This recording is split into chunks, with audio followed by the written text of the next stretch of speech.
What's up, y'all? I'm Spencer Holbrook, sports editor of the Post. I'm Pete Nakos, assistant deputy sports editor to the Post. Whatever you want to call him, he's here. We're talking Ohio football today. Frank Solich just got done talking a couple hours ago, maybe under 2 hours ago. Under 2 hours ago. We talked a lot about the rain. We talked a lot about Virginia's quarterback. We talked a lot about the front seven. Pete, what was your biggest takeaway from Frank's press conference? Frank does not seem excited that it's going to rain on Saturday. He knows it's going to rain. He knows that his team needs to be ready for the rain, but he definitely is not excited about playing at Scott Stadium on the grass surface in the rain. Yeah, and he did make an emphasis on they're going to play on grass. And the interesting thing is here, Ohio plays a lot of Power 5 opponents on grass. It's a little weird. They only have a practice facility that has turf. They only have a game field that has turf. Yep. They don't have anywhere to practice for natural grass. But here we are in the midst of Hurricane Florence, a literal hurricane, and they're going to go play on grass. Yeah. It's a third straight year they play a non-conference opponent on a grass surface. And I know that we've made a little bit of a joke about, who's going to talk about the grass this time, but in the event of a hurricane, it actually does play a factor. It will play a factor.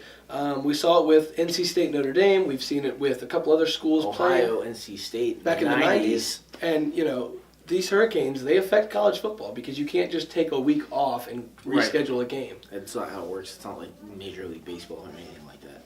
Yeah, but I do think that he made a good point of that's why they know they can run the football. Yes. For games like this and games in November when it's cold, they know they're going to have to run the football. Tom Osborne taught him well. Yeah, he did. Yeah. And so he's going to make that an emphasis. I can imagine running the football, practicing with a wet football. If it's raining outside, I imagine for the first time this year, they will practice outside rather than go into Walter Fieldhouse. Just some interesting tidbits that he had in there about the weather situation, and he obviously didn't want to talk about it. No, it's definitely not something a coach looks forward to talking about.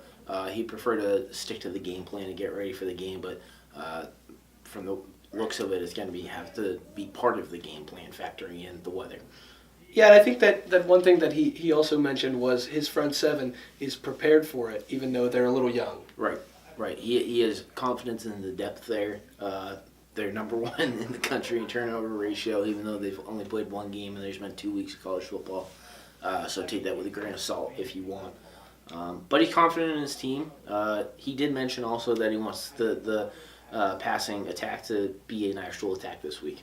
Yeah, and I think that's an interesting point because when you talk about a game that's going to feature, possibly multiple inches of rain, likely multiple inches of rain, you think the quarterback takes a back seat, and he gets put on the back burner. But in Frank Solich's offense, the quarterback runs so much that it could set up these passes. And I'm not thinking that he's going to have anywhere in his game plan to throw a 40-yard bomb to Poppy White. No, I don't think so. I think it'll be little checkdowns to tight ends, running back screens, things of that nature. Don't be surprised if Poppy White gets the ball on a wide receiver quick or a jet sweep or anything.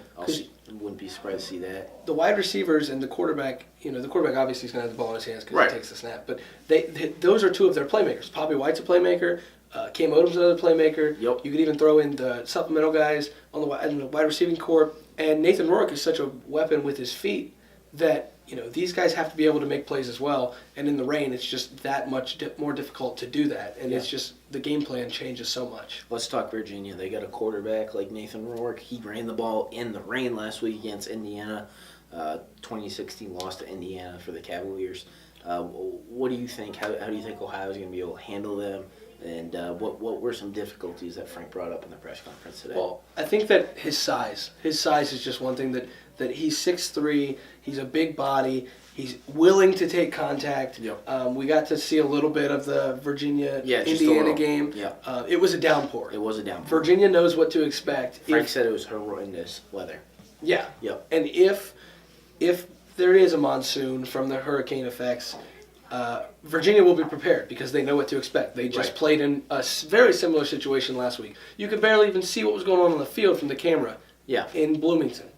Now, that plays into the hands of Virginia, I would assume. I would agree with you. But at the end of the day, Virginia's a 7-point favorite, and they always say, weather plays into the hands of the underdog. It does.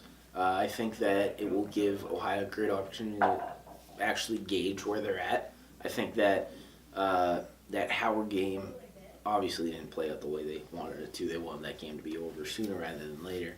But I think if, for instance, the run game does struggle again, I think that is an actual point of concern. So we'll see how it all plays out, and weather will be a factor. Yeah, weather will also be a factor for us. Yes. Virginia outdoor press box. There is something overhead. We'll see. However, if the wind's blowing, we might be in for a wild and wet afternoon. We can buy some boots. At Scott Stadium. Yeah, get your rain boots out because we better have them ready. We can walk the sidelines. We could walk the sidelines. We could get just as wet there as we could in the outdoor press box. This is true. You never know. This is true. So. Ohio goes on the road this week. Saturday, 3:30 kick at Virginia in Scott Stadium. Yeah. Pete and I will be there. Follow the post for any updates, and we'll talk to you soon. Bye.